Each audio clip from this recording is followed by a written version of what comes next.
Growth requires time. God has created everything with a delicate process. Every promise requires time. Growth in the Lord also takes time. It is not something that comes overnight. It comes with days, months, years. We as humans have the tendency to want things to happen very quick. We see the end but do not want the process.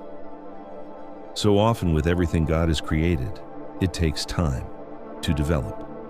If we look at seeds and how much time they need to grow, most importantly, how much pressure it needs to be able to break free, the right amount of pressure, water, and all nutrients that goes along with it.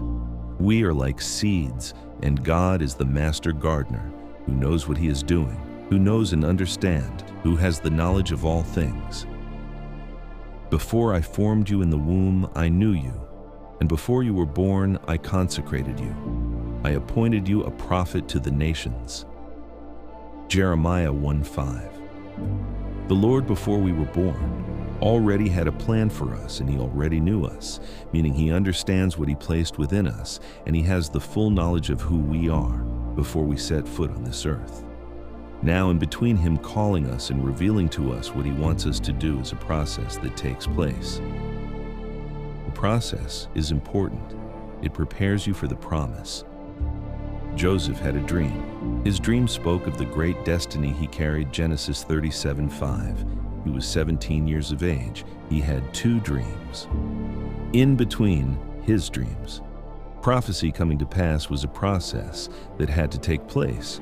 His brothers plotted to kill him. Second thing, they decided to sell him as a slave. This was betrayal from his own flesh and blood. But even so, it was all part of God's divine plan. Oftentimes, the calling comes with a process that is painful. This is God planting you in the difficult circumstances, is the application of pressure, like the soil on the seed. Joseph had God's favor on him, and everything he touched was blessed. We learn that Joseph was a boy who understood or who valued God, and he knew God was always with him, Genesis 39:2-6. Later, even in this set of ideal circumstances, he was falsely accused and imprisoned. Even in prison, he received favor because God was with him.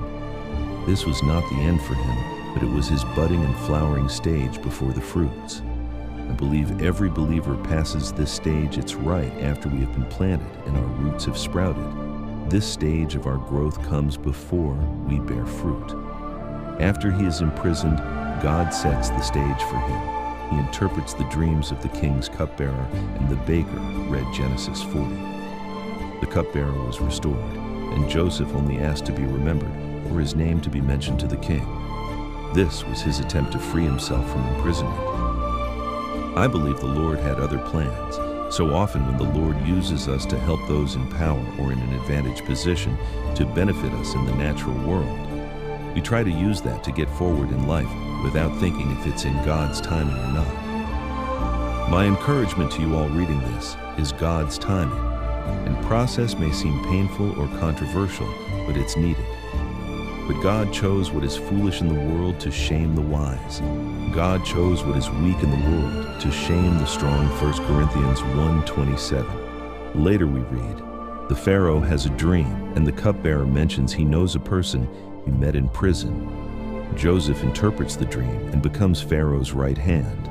God's process and timing develops our character, and before we are lifted up for his glory, he tests us or allows tests to come so we might grow in our faith. You might be in the process, and you're planted at a certain place of work, church.